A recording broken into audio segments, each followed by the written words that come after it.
오늘은 시편 48편 9절에서 14절까지 말씀을 가지고 하나님의 은혜가 임하는 곳 두 번째 시간 갖겠습니다. 시편 48편은 이제 특징이 한 가지 있다라고 말씀드렸는데요. 하나님을 주목하고 또 하나님을 찬양하는 내용을 기록하는 것이 아니라 하나님을 찬양하고 있는 장소가 어디인가 이걸 주목해서 기록하고 있다라고 말씀을 드렸습니다. 또 하나님을 찬양하는 장소가 결국에는 하나님의 은혜가 임하는 장소가 된다. 이 사실을 이 시편 48편이 알려주고 있습니다. 그러면 여러분 왜 시편 48편은 하나님을 찬양하고 하나님을 찬양하는 내용을 기록하는 것이 아니라 하나님을 찬양하고 있는 장소에 대해서 주목하고 또 그 장소를 설명하려고 할까요? 우리가 월요일 날도 말씀을 드렸지만 하나님을 찬양하는 행위는 모든 나라와 모든 민족이 다 이루어야 할 일이지만 그렇게 하지 않습니다. 하나님을 믿고 섬기는 하나님의 백성들이 있는 곳에서만 하나님을 찬양하는 일들이 이루어지게 됩니다. 그래서 하나님을 찬양하고 있는 장소가 하나님 앞에서 특별하게 여겨지는 그런 모습이 되는 거죠. 모든 나라와 모든 민족이 하나님을 찬양하고 또 하나님을 향해서 섬기는 그런 믿음의 모습이 있으면 하나님을 찬양하는 모습이 특별하게 여겨지지 않습니다. 그런데 모든 나라와 모든 민족은 하나님을 찬양하지 않고 있고 하나님을 섬기지 않고 있는데 그 가운데서 하나님을 찬양하고 하나님을 섬기는 모습은요, 그만큼 하나님 앞에서 특별하게 여겨질 수밖에 없는 거예요. 하나님께서 다윗을 사랑하십니다. 그렇죠? 근데 그 모습이 그냥 모든 사람들을 사랑하시는 모습처럼 하나님께서 다윗을 사랑하실까요? 그렇지 않죠. 그죠? 다윗을 사랑하시는 하나님의 모습은 특별함. 하나님께서 다윗의 삶 가운데 다른 사람들은 경험할 수 없는 은혜를 부어주세요. 그 은혜가 그런 은혜가 임하게 되는 이유가 뭐죠? 다윗이 다른 사람들은 하나님을 향해서 행하지 않는 믿음의 삶을 살고 있습니다. 그런 모습이 있기 때문에 하나님께서 다윗을 특별하게 여기시고 그의 삶에 더 은혜를 주시는 모습이 되는 거죠. 그것처럼 지금 시편 48편도 그런 의미로 하나님을 찬양하고 있는 장소에 대해서 계속해서 이야기를 해요. 하나님이 찬양하고 있는 장소가 어디냐? 그것이 바로 하나님의 은혜가 임하고 있는 장소다. 이걸 계속해서 이제 우리에게 말씀을 해주는 거죠. 그래서 오늘 본문도 보면 그런 모습이 나옵니다. 하나님을 향한 믿음의 행위가 이루어지고 있는 곳이 어디냐? 이걸 이제 말씀해 주고 있거든요. 9절 말씀 함께 보겠습니다. 하나님이여 우리가 주의 전 가운데에서 주의 인자하심을 생각하였나이다. 지금 시편 기자가 하나님의 인자하심을 생각합니다. 그런데 그 생각하는 장소가 어디라고 말씀하고 있죠? 주의 전에서, 주의 전 가운데에서, 하나님의 성전에서 우리가 하나님의 인자하심을 생각하고 있습니다. 이렇게 고백을 하는 거죠. 그러면 여러분 하나님의 인자하심을 생각하고 있는 주의 성전은 결국 하나님 앞에서 어떤 모습이 될까요? 이곳이 지금 저곳에서 나를 생각하고 있구나. 나의 인자하심을 생각하고 있구나. 이걸 하나님이 보시겠죠. 저기에 나를 생각하고 있는 사람들이 있구나. 나의 인자함을 생각하고 있는 사람들이 있구나. 이걸 하나님이 보신다라는 거예요. 하나님의 성전에서 하나님을 생각하고 하나님의 인자하심을 생각하고 있는 그 모습, 그 모습을 하나님께서 주목하시고 또 그런 하나님을 생각하고 있는 사람들을 주목하시는 그 모습이 되는 거죠. 오늘 저와 여러분들이 하나님의 인자하심을 생각하는 믿음의 사람들 되시기를 소망합니다. 하나님은요, 하나님을 생각하는 사람들을 주목하시고 또 하나님의 인자하심을 생각하면서 삶을 살아가는 사람들을 주목하십니다. 그래서 그런 하나님의 인자하심을 생각하니까 하나님께서 어떤 은혜를 베풀어 주시는지 그 내용을 10절에서 11절까지 말씀하고 있습니다. 10절 11절 함께 보겠습니다. 하나님이여 주의 이름과 같이 찬송도 땅끝까지 미쳤으며 주의 오른손에는 정의가 충만하였나이다. 주의 심판으로 말미암아 시온산은 기뻐하고 유다의 딸들은 즐거워할지어다. 아멘. 시편 기자가 하나님을 향해서 이런 고백을 합니다. 주의 이름과 같이 찬송도 땅끝까지 미쳤으며, 이런 고백이 나오는데요. 이게 무슨 뜻이냐면 하나님의 명성, 주의 이름은 하나님의 명성을 의미하는 거예요. 주의 명성, 하나님의 명성이 땅끝까지 이르렀는데 그 모습 때문에 하나님을 찬송하는 모습도 땅끝까지 이르게 되었다. 이렇게 표현하는 건데요. 하나님의 명성, 하나님이 행하신 어떤 업적, 하나님의 권세와 능력을 드러내시는 어떤 하나님의 행위, 그런 행위들이 증거되었을 때 그 증거되는 소식을 듣는 모든 민족들은 결국 하나님을 찬양할 수밖에 없는 모습이 되는 겁니다. 그래서 여러분 출애굽기 말씀을 보면 이스라엘 백성들이 출애굽할 때 애굽에서 하나님이 이스라엘 백성들을 어떻게 건져 주셨는가, 그 이야기가 다른 가나안 민족들에게 다 퍼져요.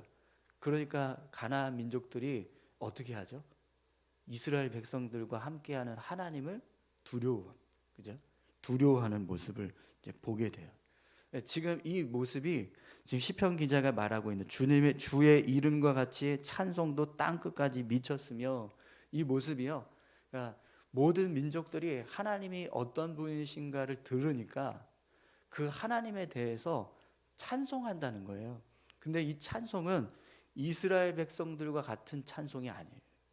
하나님을 경외하는, 하나님을 사랑하고 두려워하는 마음이 아니라 하나님을 무서워하는 그런 어떤 두려움의 대상으로 생각하면서 하나님이 이런 분이구나, 이걸 이제 생각하는 거죠. 왜 그렇게 말씀을 드리냐면, 여러분 이어지는 말씀에 보면 주의 오른손에는 정의가 충만하였나이다, 이 고백을 합니다. 그러니까 주의 명성이 뭐냐면, 지금 땅끝까지 증거되어서 하나님을 찬송하게 만드는 그 주의 이름이 어떤 이름을 나타내고 있냐? 주의 오른손에는 정의가 충만합니다. 주의 오른손에 정의가 충만하면 하나님이 어떤 일을 행하실까요? 불의하고 악한 자들을 심판하시는 일을 행하시는 겁니다. 그래서 11절에 보시면 주의 심판으로 말미암아 이런 말씀이 나오죠. 그러니까 하나님께서 오른손으로 정의를 행하시는 일이 충만해요. 그러면 모든 세상을 향해서 하나님이 그런 일을 하실 때 그 불의함과 악함으로 인해서 하나님의 심판을 받고 있는 사람들의 모습을 모든 사람들이 다 보는 거예요. 모든 나라가. 그러면 그 모습을 볼 때 하나님을 어떻게 생각하게 될까요? 두려워하게 되겠죠. 그죠? 그래서 주의 이름과 같이 찬송도 땅 끝까지 미쳤으며, 이렇게 고백을 하는 겁니다. 그러니까 하나님에 대해서 그분이 어떤 분이신가를 인식하니까 하나님을 찬송한다는 거예요. 근데 이 찬송은 이스라엘 백성들이 찬양하는 그 찬송의 모습과는 다른, 그러니까 두려움으로 찬송하고 있는 모습. 우리는 하나님을 신뢰하고 의지하니까 하나님 찬송할 때 기쁨이 있어요. 그죠? 즐거움이 있고.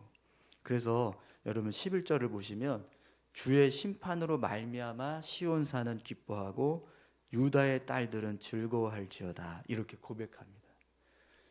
우리는 시온산입니다. 아멘이신가요? 네. 지금 우리는요 유다의 딸인 거예요. 그렇기 때문에 주의 심판을 보면 우리는 기뻐하고 즐거워합니다. 왜냐하면 그 주님의 심판이 우리에게는 우리를 지키시고 보호하시는 능력이 되지만, 하나님을 경외하지 않고 하나님을 섬기지 않는 다른 불의하고 악한 자들을 향해서는 그게 두려움이 될 수밖에 없잖아요.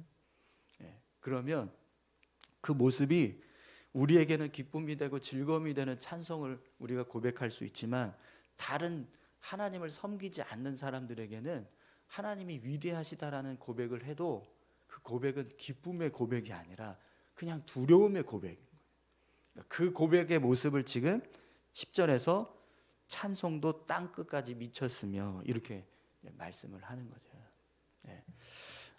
여러분, 하나님께서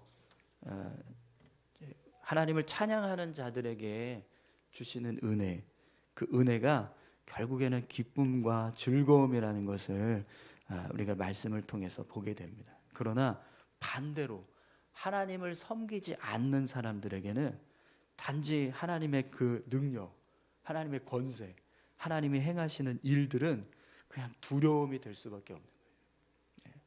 오늘 저와 여러분들이 하나님 찬양하는 자 되기를 소망합니다.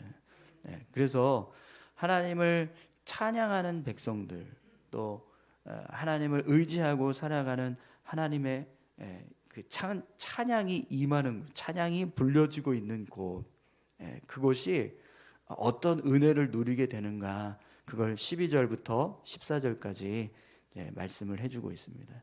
12절부터 14절까지 말씀 보겠습니다. 너희는 시온을 돌면서 그곳을 둘러보고 그 망대들을 세워보라. 그의 성벽을 자세히 보고 그의 궁전을 살펴서 후대에 전하라. 이 하나님은 영원히 우리 하나님이시니 그가 우리를 죽을 때까지 인도하시리로다. 아멘. 하나님께서 우리의 하나님이 되시기 때문에 우리를 죽을 때까지 인도해 주신다, 이렇게 고백을 합니다. 그래서 시편 기자가 어떤 고백을 하냐면, 그 은혜가 임하고 있는 시온을 둘러봐라, 한번 둘러봐라, 이렇게 말하죠. 시온을 돌면서 망대도 보고 성벽도 보고 궁전도 다 살펴보고, 그렇게 살펴본 다음에 후대에 전하라, 이렇게 이야기해요. 그 모습을 대대손손 자손들에게 다 알려라, 이렇게 이야기를 하는 거죠. 그럼 왜 이렇게 시편 기자가 고백할까요? 이 장소 시온, 이 시온이 바로 하나님의 은혜가 임재하고 있는 은혜의 장소이기 때문이다라는 거예요. 하나님을 찬송하고 있는 장소. 그래서 하나님이 그곳을 주목하시고 그곳에 하나님의 은혜를 부어주시고 계십니다. 그러니까 그 은혜의 장수가 부어지고 있는 그곳을 한번 둘러보라는 거예요. 성벽도 보고 망대도 보고 궁전들도 보고, 이곳이 어떻게 하나님의 은혜로 가득 차고 있는가를 봐서 그 모습을 후대에 전하라, 이렇게 이야기를 하는 거죠. 그럼 여러분, 후대에 전할 때 뭘 전해야 될까요? 시온산에 이런 하나님의 은혜가 임하고 있다, 이것만 전해줘야 될까요? 그게 아니라 하나님을 찬송하고 있는 모습에 대해서 이야기를 하라는 거예요. 하나님을 찬양하고 있는 이 장소에 하나님의 은혜가 임하고 있다, 이걸 이야기하라는 거예요. 우리가 하나님을 찬양하는 백성이 되면 우리의 삶에 하나님의 은혜가 임한다, 이 모습을 통해서, 시온의 모습을 통해서 계속해서 이야기하라는 겁니다. 지금 이 시온을 볼 때 이 망대와 성벽과 궁전에 채워지고 있는 하나님의 은혜가 어떤 모습인가 한번 봐라. 하나님께서 이렇게 지켜주고 계시고 이렇게 보호하고 계시는 이 시온의 모습을 잊지 마라. 왜 이런 시온의 삶, 시온이 이렇게 은혜 가운데에서 지켜지고 있는가? 그 이유가 바로 하나님을 찬양하고 있는 곳이 되기 때문이다. 이곳에 하나님을 찬양하는 백성이 있고 하나님을 섬기는 백성들이 있기 때문에 이 시온이 지금 하나님 앞에서 이런 은혜를 누리고 있다, 이걸 이야기를 하는 거죠. 오늘 우리의 삶이요, 하나님의 은혜로 채워지기를 소망합니다. 그런데 그 은혜가 채워지는 길이, 통로가 뭐냐면 하나님을 찬양하고 있는 모습이라는 거예요. 하나님 찬양하지 않는데 하나님의 은혜가 임할까요? 하나님을 섬기지 않는데 하나님의 은혜가 임할까요? 그렇지 않겠죠. 그죠? 네. 하나님을 찬양하고 있는 곳에 하나님의 은혜가 임하고 하나님을 섬기는 곳에 하나님의 은혜가 임합니다.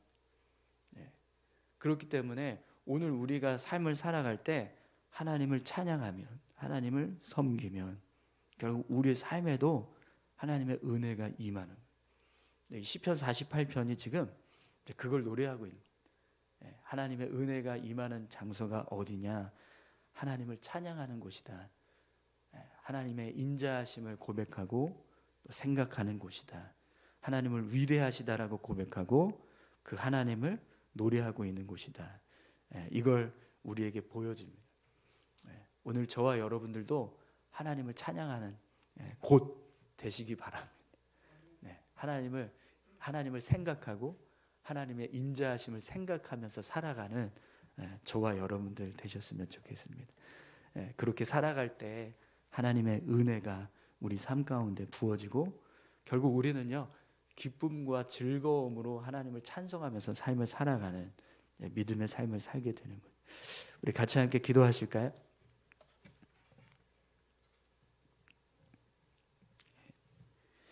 많은 사람들이 하나님을 찬양하고 거의 모든 사람들이 다 하나님을 찬양하는 삶을 산다면 하나님을 찬양하지 않는 사람들에게 하나님이 주목하실 거예요. 그리고 그들의 삶을 징계하시겠죠. 그런데 지금 우리가 살아가는 이 세상은 하나님을 찬양하고 하나님을 섬기는 사람이 더 많은 것보다 하나님을 부정하고 하나님을 대적하면서 살아가는 사람들이 더 많습니다. 그렇기 때문에 하나님을 찬양하고 있는 우리가 귀할 수밖에 없고 하나님을 의지하면서 살아가고 있는 우리가 하나님 앞에서 더 주목을 받을 수밖에 없습니다. 오늘 우리가 아무도 찬양하지 않는 그곳에서 하나님 찬양합니다. 아무도 예배하지 않는 그곳에서 하나님 예배하겠습니다. 이런 믿음의 고백을 가지고 삶을 살아갈 때 하나님의 은혜로 채워지는 우리의 삶이 되게 하실 줄 믿습니다. 오늘 우리 삶이 그런 모습이 될 수 있게 해달라고 우리 같이 함께 기도하셨으면 좋겠습니다. 함께 기도하겠습니다. 하나님 아버지 감사합니다. 우리 삶을 주장하여 주시고 우리를 인도해 주시옵소서. 세상 수많은 사람들이 하나님을 노래하고 하나님을 찬양하고 하나님을 경외하며 살아가면 그 모습이 그냥 모든 사람들이 다 그렇게 행하며 사니까 특별하게 보이지 않을 수도 있겠지만 그렇지 않은 세상 속에서 우리가 삶을 살아갑니다. 하나님을 찬양하는 장소가 하나님 희소하고 하나님을 섬기고 하나님을 의지하면서 살아가는 장소가 희소합니다. 그래서 하나님이 더 그렇게 살아가는 사람들을 귀하게 여기시고 또 그들을 붙잡기 원하시는 줄 믿습니다. 하나님 아버지 오늘 우리의 삶이 하나님 앞에 더 분명하게 하나님을 의지